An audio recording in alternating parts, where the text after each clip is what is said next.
Greetings, Ashen here. Today I'm going to be doing a review on Kengan Ashura. This is an anime series from Netflix.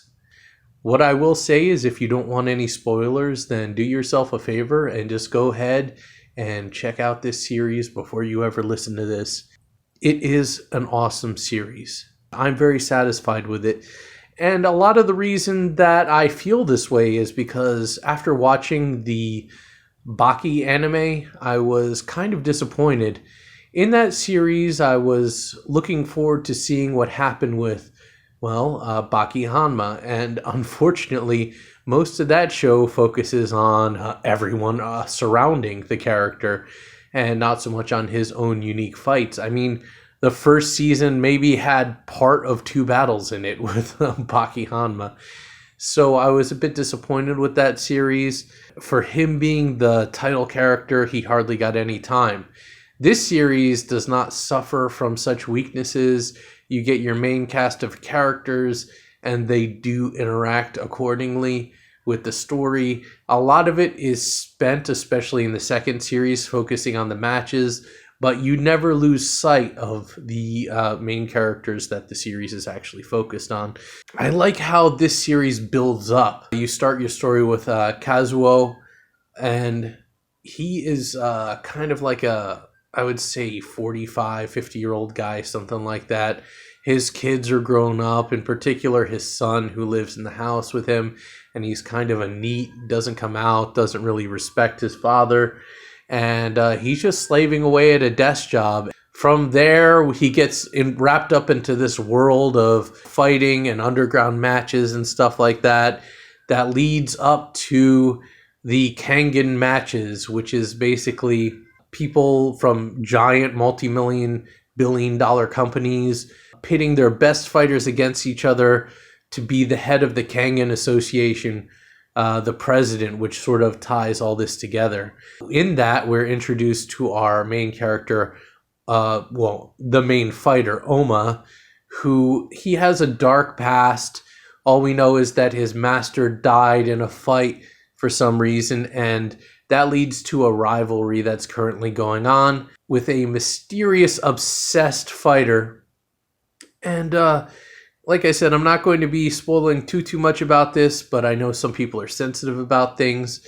But I love it. I love the build-up, starting from brawling in an alley to brawling in an arena, and just seeing Kazuo, get some testosterone in his body and making some choices that he wouldn't have been doing before. Like he's becoming unafraid and building his manliness back up, and it shows so many different age brackets in this show, and I feel like, much like Dragon Ball encourages people to do better for themselves, in a way this series kind of pushes for that as well.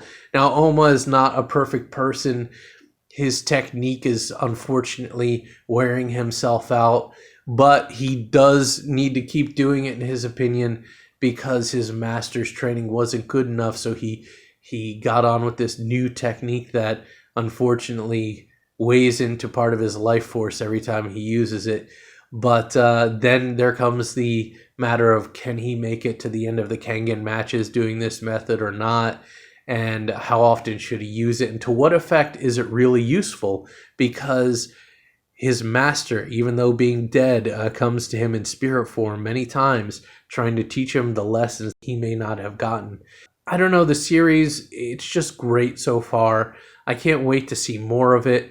And if any of this kind of stuff sounds interesting to you, then I would definitely check it out. All the characters are quite interesting. They do have this anime is done with 3D models, and that may be an issue for some people. And I know a lot of people are skeptical about it. And I know that I was as well, because, man, they effed up Berserk by doing it 3D when they came out with the new series. I mean, don't get me wrong. When they did it on the films, I was okay with that. I actually liked that, how they used it to really make the fight scenes bigger and whatnot.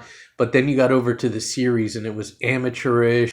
They lost a lot of the point of Berserk, and the 3D animation was just so bad. There was no weight to any of the movements. Everything just seemed really crummy. But this series does not suffer from that. you get really into the fights. Everything seems really good, and the fact that it is 3D models isn't distracting. They actually do an excellent job with it. So anyway, I don't know how many of you are into anime or not, but this is one of the things I enjoy. I'm not a huge anime fan, but every now and again something will catch my attention. And I just wanted to bring it out so everyone could hear about this series. Anyway, if you have seen this or if you're interested in it, please let me know in the comment section below what you think of all this. I would love to hear what you have to say. All right, well, thank you all very much, and you have a great day. Yes.